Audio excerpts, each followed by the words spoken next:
Ganda ng ngiti natin, Bianca. Ano meron? May number na ako ng crush ko. We?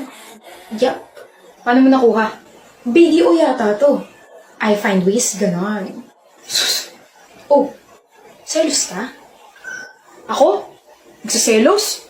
Kahit may expire pa yung SIM card ng crush mo, never ako magsaselos. Hindi nga kita gusto eh. Happy-happy ka pa na nakuha mo number niya. Eh, hindi ka naman nare-replyan nun.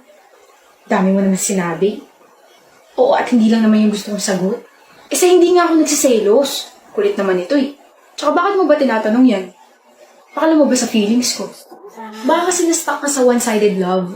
I'm your only friend, Dale. Concern lang ako. Ako? Masastuck sa one-sided love. Swerte naman ng tao magugustuhan ko. I know, right? Maalangga ka. Gwapo. Pogi. Gwapo. Pogi ulit. Hoy, talino ko. Minsan kasama ako sa top 5. Madalas nga lang patapon. Okay lang yan. Rest in peace na sa namayapa mong grades. Bahala ka nga, Bianca. Pero alam mo, kaugali mo yung crush ko. Baka crush mo. Anong ikaw? Ang kapal naman ng mukha mo. Ikaw? Magiging crush ko? Pwede. Hoy, Bianca, wala ako sa mood makipagbiruan ha. Ayusin mo yung mga pinagsasabi mo at baka mauto ako.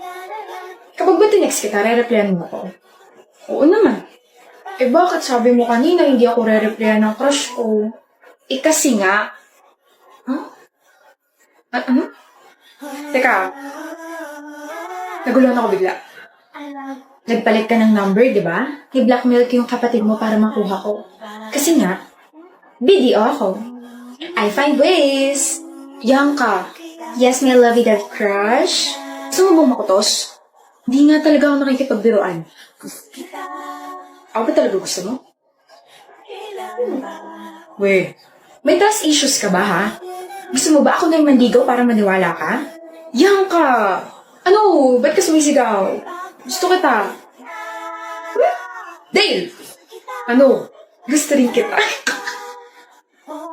Bianca, Ano na naman? kinikilig ako.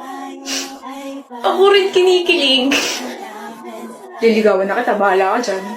Sasagutin na kita, bahala ka dyan.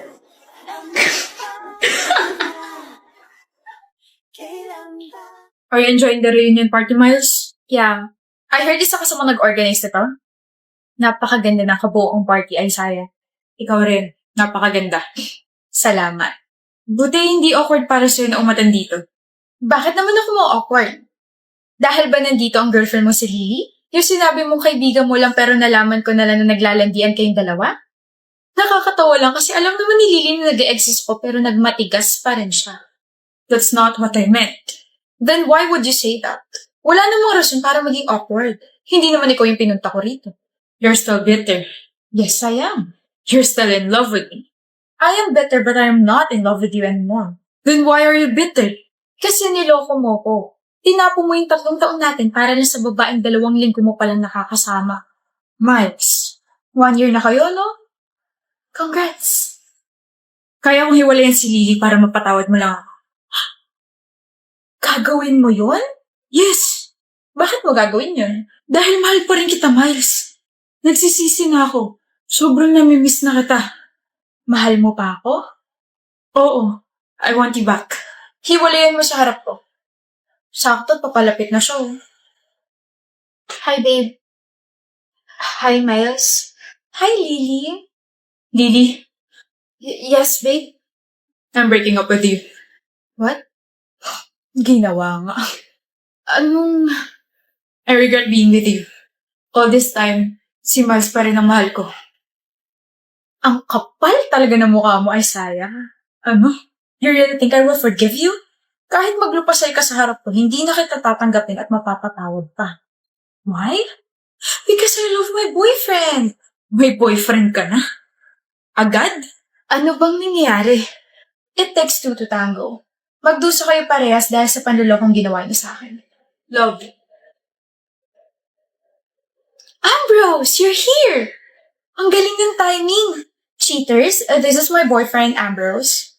Love, sila yung mga cheaters na kinwento ko sa'yo dati. Si Isaiah at si Lily. It's not so nice to meet you. Uwi na tayo? Gusto mo na ba? Oo, ang baho na rito eh. Yeah. They stink. Let's go. Isaya, huwag mo akong kausapin. Tapos na tayo. Hoy, Jessie. Thank you for calling me. How may I help you? Oh. I found your ID sa my field. Here you go. Wait, crush. Ilalagay ko muna sa calendar ko na pinansin mo ako ngayon. I said I found your ID. You found my ID? Yep, here. No, crush. You found me and then I found you. Okay ka lang? I'm not Jessie J, but I think you're now my flashlight. Light? Pero pwede din naman ako maging si Jessie Saragosa. Kasi parang di ko yata kaya pag sa buhay ko wala ka. Jessie Saragosa yun, di ba? Nauntog ka na naman ba? O ano-ano naman pinagsasabi mo? Sinusungitan mo na naman ako, kawawa naman ako. Paalog ka nga sa kaibigan mo para tumino ka naman. Matino ako! Sorry. Na-offend ba kita? Matino ako pero kapag kaharap kita ako ay nawawala sa sarili. Parang, Christian? Yan. Ewan ko sa'yo. Alam mo, Christian, kapag ako tumigil sa pangungulit, huyo ka na sa akin.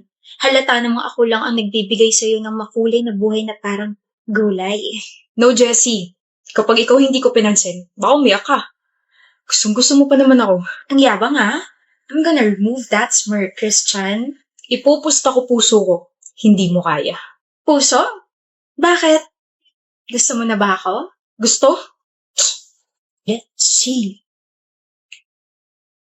Try harder, Jessie. You won't last long. Marap ka pa naman. Papansinin mo rin ako. Mukhang ikaw ang iiyak, boy, ah. Shut up. Pangalawang araw pa lang. Matirang matibay, di ba? Pero sa pagkakakilala ko kay Jessie, bro, hindi marupok yan. Mataas pride yan. Kaya ako sa'yo. Pansinin mo na. Umamin ka na. We had a deal. Deal mo mukha mo.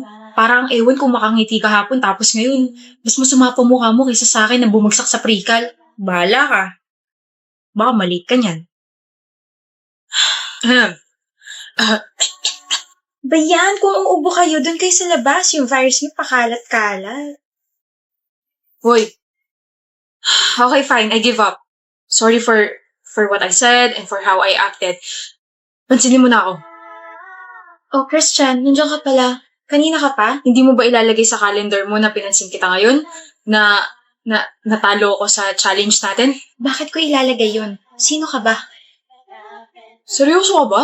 Mamaya na pwede. May ginagawa kasi ako. Shoo! I'm gonna shoo away. Lagot ka, Christian. Hindi na siya yung Jessie na may gusto sa'yo. Tigilan mo nga, Koy. Nakakarindi ka. Parang ang demonyo dyan ng bulong. Nasaan na yun? Yung Aria?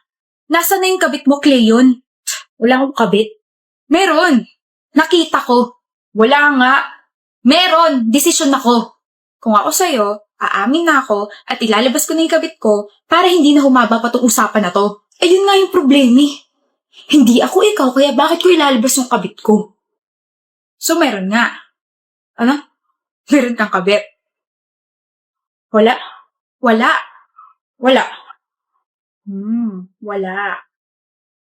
Walang yakang! Ay! Ano ba? Nasasaktan ako. Nasasaktan talaga kung iilag ka. Ano yan? Aria?